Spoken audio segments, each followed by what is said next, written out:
दोस्तों, आपका फिर से एक बार स्वागत है ब्राइट फैक्ट्स में, जहां हम हर दिन आपके लिए लेकर आते हैं देश और दुनिया की 15 सबसे बड़ी खबरें हर दिन। लेकिन दोस्तों, सबसे पहले इस वीडियो को अपना एक छोटा सा लाइक जरूर कर दें और आइए सबसे पहले जान लेते हैं देश में महामारी के आंकड़े। दोस्तों, देश में कोरोना मरीजों की संख्या 11,54,085 हो चुकी है और मंगलवार को लगातार चौथे दिन 35,000 से ज्यादा केस बढ़े और पिछले 24 घंटे में 39,172 नए मरीज मिले हैं। इसी के साथ आज आप देखेंगे, हो जाएं सावधान, नोटों पर भी इतने दिनों तक रहता है कोरोना, अब क्या करेगी आम जनता। और भारत में नहीं आएगा चीन से अब कोई सामान, भारत सरकार ने लिया फैसला, अब तो गया चीन। और आगे देखेंगे दोस्तों, अगर आपका खाता इस बैंक में है तो आई है ये बड़ी खुशखबरी। ये खबर आपके लिए बेहद जरूरी है। दोस्तों, बन चुकी है कोरोना की दवा, इतने रुपए में मिलेगी आपको। और साथ ही इस देश ने भी किया टिकटॉक को बंद, अब कहां मुजरा करेंगे लोग। दोस्तों, इन सभी खबरों को विस्तार से जानने के लिए वीडियो को अंत तक जरूर देखें। लेकिन उससे पहले दोस्तों, इस वीडियो को बनाने में मुझे बहुत मेहनत लगती है और इस मेहनत के लिए आप वीडियो को एक छोटा सा लाइक तो कर ही सकते हैं। तो चलिए फटाफट से लाइक का बटन दबा दीजिए और इसी के साथ बढ़ते हैं हमारी आज की सबसे पहली खबर की तरफ। सावधान हो जाएं, नोटों पर इतने दिनों तक रहता है कोरोना, जानकर आप हैरान रह जाएंगे। दोस्तों, कोरोना से बचने के लिए आप लोगों से तो दूरियां बना ही रहे हैं, लेकिन अभी नोटों के इस्तेमाल से भी बचना बेहतर है। नोट न जाने किन किन लोगों के हाथों से होकर निकलता है और यह संक्रमण का बहुत बड़ा कारण हो सकता है। चीन में हुए एक अध्ययन में पाया गया है कि बैंक नोट पर कोरोना 4 दिनों तक जिंदा रह सकता है। कोरोना को देखते हुए पिछले दिनों रिजर्व बैंक के गवर्नर शशिकांत दास ने लोगों को सलाह दी थी कि कोरोना से बचने के लिए डिजिटल लेन देन बेहतर उपाय है। आरबीआई गवर्नर ने एक वीडियो संदेश में कहा था कि इस महामारी से बचाव के लिए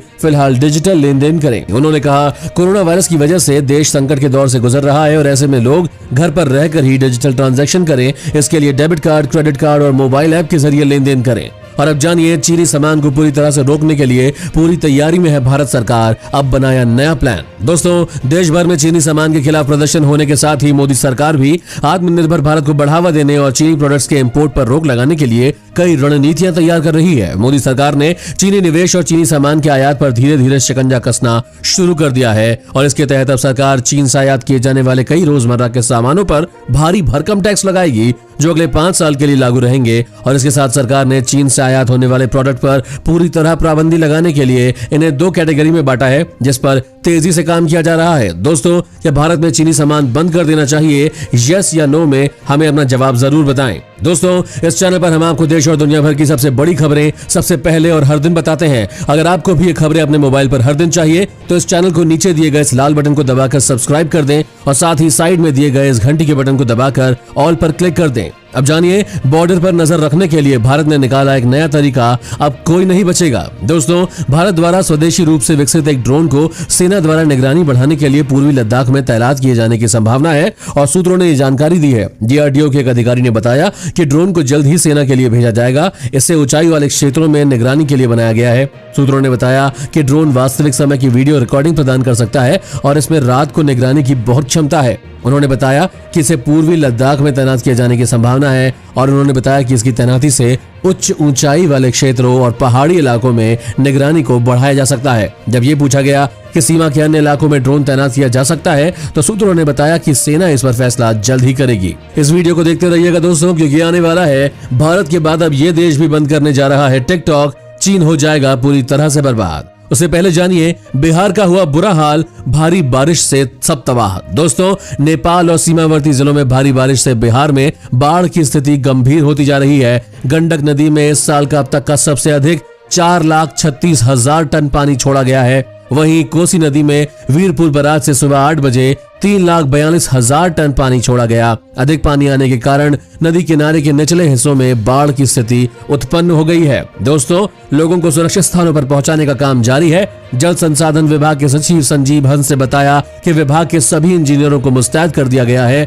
पूर्वी चंपारण, पश्चिमी चंपारण, मुजफ्फरपुर, गोपालगंज, सारण और वैशाली के जिला प्रशासन को अलर्ट किया गया है और उन्होंने बताया कि बूढ़ी गंडक, अधवारा समूह, कोसी और कमला बालन नदियों का जल स्तर लगातार बढ़ रहा है। आपदा प्रबंधन विभाग ने बताया कि प्रदेश के 8 जिलों में 190 पंचायतों के 3.5 लाख की आबादी बाढ़ से पीड़ित हो गई है। और अब जानिए, भारत के बाद अब पाकिस्तान भी बंद करने जा रहा है टिकटॉक। चीन हो जाएगा पूरी तरह से बर्बाद। दोस्तों, चीनी ऐप के मामले में पाकिस्तान भी भारत के रास्ते पर चल पड़ा है और उसने चीनी ऐप बीगो लाइव को ब्लॉक कर दिया है और टिकटॉक को अंतिम चेतावनी दी है। इन दोनों ऐप पर पाकिस्तान में अश्लीलता फैलाने के आरोप हैं। इसे समाज के लिए बड़ा खतरा माना जा रहा है और भारत में 59 चीनी ऐप्स पर प्रतिबंध के बाद पाकिस्तान में भी इसकी मांग की जा रही थी। टिकटॉक पहले से ही भारत, ऑस्ट्रेलिया और अमेरिका जैसे देशों में संकट का सामना कर रहा है और राष्ट्रीय सुरक्षा और नागरिकों की निजता को लेकर इन देशों ने अपनी चिंताएं हैं। दोस्तों, चीन का दोस्त पाकिस्तान एक इस्लामी देश है। वो पबजी गेम प्लेटफॉर्म को पहले ही बंद कर चुका है और पाकिस्तान में इसके 1,60,00,000 यूजर्स थे। शिकायतें मिल रही थी कि इस गेम की लत पड़ जाती है और बच्चों के शारीरिक व मानसिक विकास पर इसका बुरा असर पड़ रहा है और अब देर नहीं है कि पाकिस्तान पबजी के साथ साथ टिकटॉक पर भी बैन लगा दे। दोस्तों, आपको क्या लगता है, टिकटॉक पूरी दुनिया से बंद हो जाना चाहिए? अपना जवाब हमें हाँ या ना में जरूर बताएं। और अब जानिए, आज इन राज्यों में भारी बारिश की है संभावना, घर से बाहर ना निकलें। दोस्तों, आज देश के कई राज्यों में भारी बारिश, मध्यम और हल्की बारिश होने की संभावना है। मौसम विभाग के अनुसार बिहार में हल्की से मध्यम के साथ कुछ स्थानों पर भारी बारिश होने की संभावना है। पूर्वी उत्तर प्रदेश, पंजाब, हरियाणा, हिमाचल प्रदेश, उत्तराखंड, जम्मू कश्मीर, गिलगित बाल्टिस्तान, मुजफ्फराबाद और लक्षद्वीप में भी हल्की से मध्यम मानसूनी बौछार के साथ साथ 1-2 स्थानों पर भारी वर्षा हो सकती है। दिल्ली, दक्षिणी छत्तीसगढ़, मध्य प्रदेश, ओडिशा, गंगीय पश्चिम बंगाल, मराठवाड़ा, विदर्भ और तेलंगाना के उत्तरी भागों में हल्की से मध्यम बारिश होने के साथ साथ 1-2 जगहों पर तेज बारिश हो सकती है। तटीय आंध्र प्रदेश, केरल, कर्नाटक, तमिलनाडु के कुछ हिस्सों, राजस्थान के कुछ हिस्सों और शेष पूर्वोत्तर भारत, झारखंड व अंडमान निकोबार द्वीप समूह में हल्की से मध्यम बारिश के आसार हैं। और अब जानिए, सरकार का बड़ा ऐलान, घर घर राशन पहुंचाने वाली योजना हुई शुरू। जी हां दोस्तों, सरकार अब जरूरतमंदों के घर राशन की डिलीवरी करवाएगी। सरकार ने निर्णय लागू करने का फैसला किया है। इसके तहत लोगों को राशन की दुकानों पर नहीं जाना होगा, बल्कि राशन कार्ड धारक को उसका तय राशन घर पर ही पहुंचाया जाएगा। घर घर राशन की होम डिलीवरी करने की इस योजना के अंतर्गत राशन कार्ड उपभोक्ताओं को गेहूं के बदले आटा उपलब्ध कराया जाएगा। और इस मामले में दिल्ली के मुख्यमंत्री अरविंद केजरीवाल ने कहा, पूरे देश में हर राज्य सरकार केंद्र के साथ मिलकर गरीबों को राशन बांटती है, लेकिन इसमें लोगों को काफी परेशानी होती है। कई बार दुकानें खुलती नहीं है, लंबी लंबी लाइनें लगती है, कई जगह पूरा राशन नहीं तोला जाता, कई जगह ज्यादा पैसे लिए जाते हैं। लेकिन अब ऐसा नहीं होगा। राशन बांटने की प्रक्रिया आसान करने और लोगों की परेशानियां कम करने के लिए होम डिलीवरी करके राशन दिया जाएगा। और अब सुनिए खुशखबरी, भारत में जल्द आएगी वैक्सीन, जानिए कितनी होगी इसकी कीमत। दोस्तों, कोरोना की वैक्सीन को लेकर एक नई खुशखबरी आई है। ऑक्सफोर्ड यूनिवर्सिटी से अच्छी खबर है कि वहां इस वैक्सीन का ह्यूमन ट्रायल जो चल रहा है और ट्रायल में बेहतर रिजल्ट आ रहे हैं। भारत में भी ऑक्सफोर्ड यूनिवर्सिटी की इस वैक्सीन का प्रोडक्शन किया जाएगा। ऑक्सफोर्ड की कोरोना वैक्सीन को लेकर एक न्यूज चैनल ने ऑक्सफोर्ड वैक्सीन ग्रुप के डायरेक्टर एंड्रयू जे पोलार्ड और पुणे स्थित सीरम इंस्टीट्यूट ऑफ इंडिया के सीईओ आदार पूनावाला से बात की और एंड्रयू पोलार्ड ने बताया कि एंटीबॉडी रिस्पॉन्स से पता चलता है कि ये वैक्सीन काफी कारगर है। उन्होंने कहा कि ट्रायल में सफलता नजर आने के बावजूद हमें इसके प्रूफ की जरूरत है कि ये वैक्सीन कोरोना वायरस से बचा सकती है। अब इस वैक्सीन का ट्रायल अलग अलग लोगों पर किया जाएगा और आकलन किया जाएगा कि दूसरे लोगों पर इसका असर कैसा दिखाई देता है। उन्होंने कहा कि महामारी के दौरान वैक्सीन बनाना और इसे पूरी दुनिया को सप्लाई करना एक बड़ी चुनौती है। इस सवाल के जवाब में अमेरिका और चीन में भी काम चल रहा है। आगे देखिए, चाय वाला निकला 51 करोड़ रुपए का कर्जदार, लेकिन उसे खबर तक नहीं।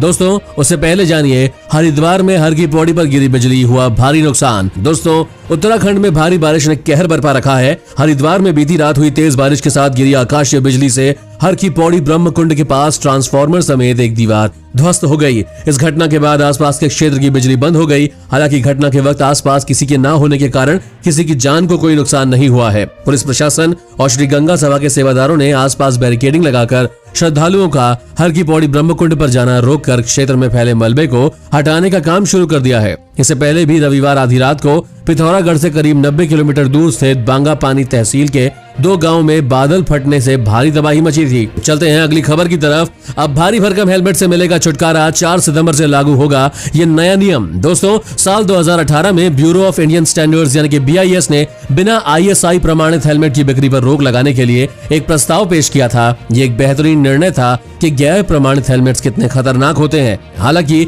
उसी में एक और नियम था कि हेलमेट का वजन 1 किलो 200 ग्राम से ज्यादा नहीं होना चाहिए। इस नए नियम से हल्के और आरामदायक हेलमेट बनेंगे। इससे बाइक चालकों को आराम रहेगा। इस नए नियम में ये भी अच्छा था कि इसे विदेशी कंपनियों के हेलमेट भारत में नहीं बेचे जा सकेंगे, क्योंकि उनमें से अधिकांश के वजन 1 किलो 400 ग्राम और 1 किलो 500 ग्राम होंगे। और अब जानिए चाय वाला निकला 51 करोड़ रुपए का कर्जदार, लेकिन उसे खबर तक नहीं। दोस्तों, हरियाणा के कुरुक्षेत्र जिले में चाय बेचने वाला राजकुमार एक फाइनेंस कंपनी में 50,000 रुपए का लोन लेने गया, लेकिन कंपनी ने लोन देने से इनकार कर दिया। लोन न देने की वजह जानकर आप चौंक जाएंगे। कंपनी ने कहा कि राजकुमार पर पहले से ही करीब 51 करोड़ रुपए का लोन है। अपने बारे में ये जानकर राजकुमार के होश उड़ गए। कंपनी ने बताया कि राजकुमार पर अलग अलग बैंक का करीब 51 करोड़ रुपए का लोन है, इसलिए उन्हें अब और लोन नहीं दिया जा सकता है। अपने ऊपर करीब 51 करोड़ रुपए का लोन जानकर राजकुमार के होश उड़ गए। राजकुमार का कहना है कि जिस इंसान ने बैंक से कर्ज लिया है वो इंसान राजकुमार है ही नहीं, बैंक वालों ने गलती करी और उसका खामियाजा राजकुमार को भुगतना पड़ रहा है। राजकुमार ने कहा कि मुझ गरीब के पास खाने तक को पैसे नहीं है, तो 51 करोड़ का कर्ज लेकर मैं कहां जाऊंगा। और अब जानिए, अयोध्या में राम मंदिर का डिजाइन है तैयार। ऐसा सुंदर मंदिर आपने कभी नहीं देखा होगा। दोस्तों, अयोध्या में बनने जा रहे श्री राम मंदिर का भूमि पूजन 5 अगस्त को निर्धारित किया गया है और श्री राम जन्मभूमि तीर्थ क्षेत्र ट्रस्ट के प्रस्ताव पर मंदिर का डिजाइन मंगलवार को सोमपुरा बंधुओं की कड़ी मेहनत से तैयार कर लिया गया है। मंदिर का नाम श्री राम जन्मभूमि मंदिर रखा गया है, जो सबसे आगे सिंहद्वार पर दर्ज किया जाएगा। वही मंदिर का आकार बढ़ाकर 84,600 वर्ग फीट हो गया है और इस मंदिर में 50,000 से अधिक लोगों के एक साथ पूजा करने की क्षमता रहेगी, जो पहले 20,000 ही थी। इसके अलावा गुड़ मंडप समेत कीर्तन और प्रार्थना के लिए भी मंडप की व्यवस्था की गई है। इस भव्य मंदिर को इंजीनियर प्रख्यात वास्तुविद चंद्रकांत सोमपुरा करने जा रहे हैं, जो गुजरात के अहमदाबाद के हैं। इंजीनियर आशीष चंद्रकांत सोमपुरा ने बताया कि पूरे मंदिर में कहीं भी स्टील का इस्तेमाल नहीं किया जाएगा। पूरा भव्य राम मंदिर पत्थरों पर खड़ा किया जाएगा। और आगे देखेंगे दोस्तों, रेल यात्रा में होने जा रहा है बड़ा बदलाव। केंद्र सरकार ने लिया नया फैसला। उससे पहले जानिए, इस राज्य में 5 सितंबर से खुल सकते हैं सभी स्कूल। दोस्तों, मीडिया रिपोर्ट्स के अनुसार हाल ही में आंध्र प्रदेश सरकार ने 5 सितंबर से स्कूल खोलने की योजना बनाई है। इसके अलावा 5 सितंबर के आसपास की स्थिति को देखते हुए अंतिम निर्णय लेने की बात कही गई है। हाल ही में मुख्यमंत्री वाईएस जगनमोहन रेड्डी ने शैक्षणिक संस्थानों के संबंध में एक समीक्षा बैठक की थी और वहीं राज्य के शिक्षा मंत्री ए सुरेश ने मीडिया से बात करते हुए कहा कि सरकार ने 5 सितंबर से स्कूल खोलने की योजना बनाई है। हालांकि स्थिति को देखते हुए अंतिम निर्णय लिया जाएगा। आपको बता दें कि इस बातचीत में उन्होंने ये भी कहा कि जब तक स्कूल नहीं खुलेगा तब तक मिड डे मील का राशन बच्चों के घर पर पहुंचाया जाएगा। यही नहीं, एलकेजी और यूकेजी भी सरकारी स्कूल में शुरू किए जाएंगे और आईआईटी जेईई के लिए कोचिंग भी बच्चों को प्रदान की जाएगी। और अब जानिए, अमेरिका ने कहा कोरोना के बहाने भारत के क्षेत्रों पर कब्जा करना चाहता था चीन। जी हां दोस्तों, भारत और चीन के बीच लद्दाख के गलवान घाटी में हुए हिंसक झड़प को लेकर अमेरिका ने एक बड़ा बयान दिया है। अमेरिका ने कहा कि कोरोना वायरस के संक्रमण की आड़ में चीन भारतीय क्षेत्र पर कब्जा करना चाहता था। भारतीय अमेरिकी सांसद एमी बेरा के साथ मिलकर कांग्रेस सदस्य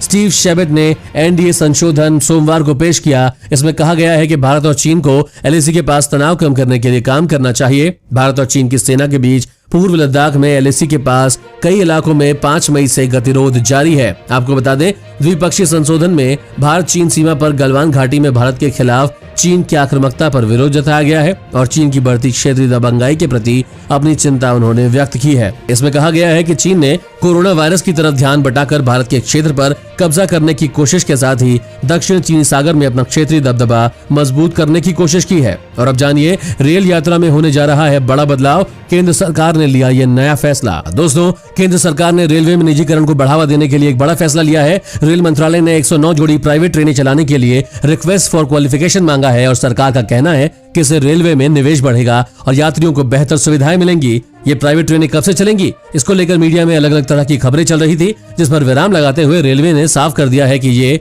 हाईटेक ट्रेनें मार्च 2023 से पटरी पर दौड़ने लगेंगी। इससे संबंधित योजनाओं को मार्च 2021 तक अंतिम रूप दे दिया जाएगा और ट्रेनें मार्च 2023 से संचालित की जाएंगी। और अब जानिए, कोरोना मुक्त इस गांव में मात्र 75 रुपए में मिल रहा है घर। दोस्तों, इस समय कोरोना ने पूरी दुनिया को हिला कर रखा हुआ है और परेशान कर रहा है और ऐसा ही एक देश है इटली, जहां कोरोना ने अपना कहर बरपाया हुआ है। कोरोना की वजह से इटली के हालात खराब है, लेकिन इटली में एक ऐसा गांव है जो कि कोरोना मुक्त है और हैरानी वाली बात तो ये है कि इस गांव में मात्र 75 रुपए में घर मिल रहा है। यहाँ बिकने वाले घर की कीमत मात्र 1 पाउंड है। आपको बता दें कि इस गाँव का नाम सिंकीफोंडी है और ये इटली के दक्षिणी इलाके कलाब्रिया में स्थित है। बताया जा रहा है कि कोरोना के बढ़ते मामले को देखते हुए इटली के कई इलाकों में बेहद कम दाम पर घर बेचे जा रहे हैं। इसके अलावा ये भी बताया जा रहा है कि इन गाँव में जनसंख्या को बढ़ाने के लिए इतने सस्ते घर बेचे जा रहे हैं। और अब जानिए, सिनेमा हॉल और होटल में खाने पीने की वस्तुओं पर वसूले ज्यादा पैसे तो होगी कार्यवाही। दोस्तों, पूरे देश में 20 जुलाई 2020 से उपभोक्ता संरक्षण अधिनियम 2019 यानी कि कंज्यूमर प्रोटेक्शन एक्ट 2019 लागू हो गया है। इस कानून के लागू हो जाने के बाद अब उन उपभोक्ताओं को कई अधिकार मिल गए हैं जो पिछले कानून में नहीं थे। अब आपको बता दें, सामान खरीदने से पहले भी ग्राहक सामान की शिकायत दर्ज करा सकते हैं और प्रिंट, टीवी और डिजिटल मीडिया पर अगर भ्रामक विज्ञापनों का प्रचार किया तो कंपनी और विज्ञापन करने वाले दोनों को जेल जाना पड़ेगा। आपको बताएं, नए कंज्यूमर प्रोटेक्शन एक्ट 2019 में 6 महीने से लेकर 5 साल तक की सजा के प्रावधान किए गए हैं। अगर अपराध गंभीर है और उससे किसी की जान माल का नुकसान होता है तो आईपीसी के तहत भी मुकदमे चलेंगे। इस कानून की खास बात यह है कि अब सिनेमा हॉल में खाने पीने की वस्तुओं पर एमआरपी से ज्यादा पैसे वसूले गए तो कड़ी कार्रवाई की जाएगी। और दोस्तों, आज की खबरों में बस इतना ही। अगर आपको भी ये खबरें अपने मोबाइल पर हर दिन चाहिए तो इस चैनल को नीचे दिए गए इस लाल बटन को दबाकर सब्सक्राइब कर दें और साथ ही साइड में दिए गए इस घंटी के बटन को दबाकर इस ऑल पर क्लिक कर दें। धन्यवाद।